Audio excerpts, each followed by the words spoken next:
Hello friends, it's Andy from Estella's Revenge, and I'm here today with Friday Reads. It's been a slow reading week. I've got some really good books going, but I just haven't been able to make much headway. The first of those, if I can get it to turn, is The Martian by Andy Weir.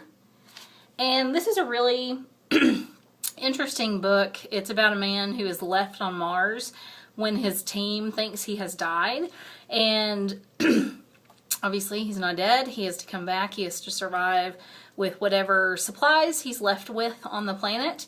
And he's super smart. He's very witty. Makes for fun reading. It did take me about 50 pages to get into it because it was a lot of like chemistry details and stuff, because he was trying to start growing food and things like that. He's a botanist. And so there was some of that, because I mean he's essentially just talking to himself and logging the experiments that he does and the things that he does to try to survive. And so it got a little bit heavy there at the beginning, but once I passed 50 or 60 pages, there was something that happened that really brought me back, and I've really been enjoying it since then. I'm on page 150 out of 275. I'm also reading Other Voices, Other Rooms by Truman Capote. It is Capote's first novel. I had previously read In Cold Blood, which I really enjoyed. I really liked the lyrical nature of the writing in Cold Blood, and it really surprised me. And so I'm really disappointed with myself that it's taken this long for me to pick up Other Voices, Other Rooms. It's a beautiful Gothic novel, Southern Gothic novel, and it reminds me a lot of Shirley Jackson. The writing is a little bit more ornate, I think, but the kind of sense of ominousness, the quirky characters remind me a good deal of Shirley Jackson. So I'm really liking that so far. I really want to finish it this weekend.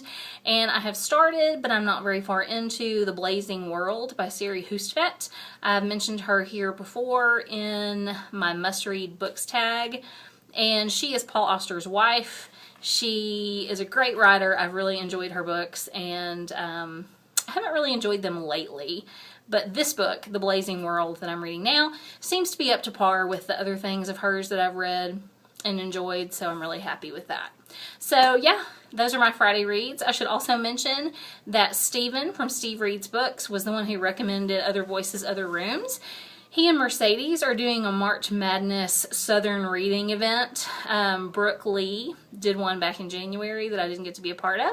And so that's another reason that I picked up Other Voices, Other Rooms, and I'm loving it. So thank you, Steve, for that recommendation.